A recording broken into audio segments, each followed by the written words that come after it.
آلہ واصحابہ اجمعین اما بعد فاعوذ باللہ من الشیطان الرجیم بسم اللہ الرحمن الرحیم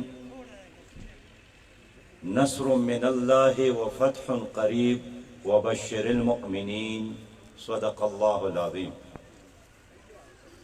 ہمارے محترم میزبان جناب مہر ظہور حسین احمد سپرا صاحب، جناب جاوید قصوری صاحب، دیگر قائدین اور میری اس مجلس میں شریک قابل صد احترام میرا سفرہ الائنس کے غیرت مند اور بہادر نوجوانوں اور اس علاقے میں رہنے والے میرے غیور اور بہادر بھائیوں، دوستوں اور ساتھیوں، السلام علیکم ورحمۃ اللہ وبرکاتہ۔ نہیں، ایسا جواب نہیں، السلام علیکم ورحمۃ اللہ وبرکاتہ۔ میرے بھائیوں، وقت مختصر ہے اور میں چاہتا ہوں کہ ہماری جلسے کی وجہ سے نماز ضائع نہ ہو۔ محرم کا مہینہ ابھی باقی ہے اور یہ مہینہ ہمیں ایک پیغام دیتا ہے کہ اس مہینے میں حضرت امام حسین رضی اللہ تعالیٰ عنہ نے ظلم کے مقابلے کے لیے یزید کا مقابلہ کیا تھا اور 72 لوگوں کے ساتھ کربلا تشریف لائے اور لڑے اور شہید ہو گئے۔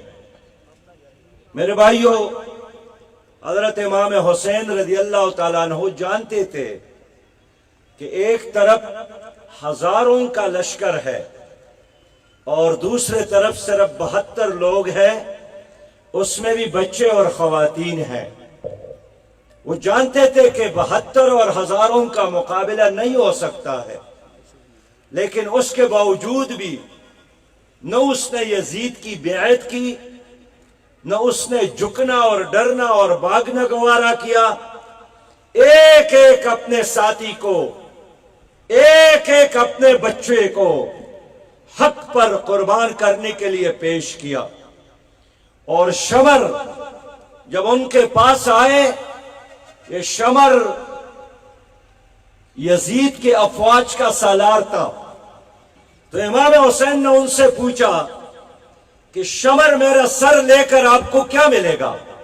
شمر نے جواب دیا کہ مجھے بڑا انعام ملے گا یزید کی طرف سے، زیاد کی طرف سے۔ تو امام حسین مسکرائے اور فرمایا کہ تم سر لے کر انعام پاؤں گے اور میں سر دے کر انعام پاؤں گا، لیکن تیرا انعام عارضی ہے، ایک انسان کی طرف سے ہے، اور میرا انعام لافانی ہے، دنیا میں بھی ہے اور آخرت میں بھی ہے، رب ذوالجلال کی طرف سے ہے۔ آج میں آپ سے یہی بات کرنے آیا ہوں کہ چاروں طرف دشمن نے ہمارا محاصرہ کیا، دشمن نے فلسطین پر قبضہ کیا، دشمن نے کشمیر پر قبضہ کیا، دشمن روہنگیا میں ہمارے ماؤں، بہنوں اور بیٹیوں کی عصمت دری کر رہا ہے، دشمن نے عالمی اسلام کے سمندروں پر قبضہ کیا، اور سب سے بڑھ کر یہ کہ دشمن نے اپنے ایجنٹوں کے ذریعے پاکستان پر قبضہ کیا ہے۔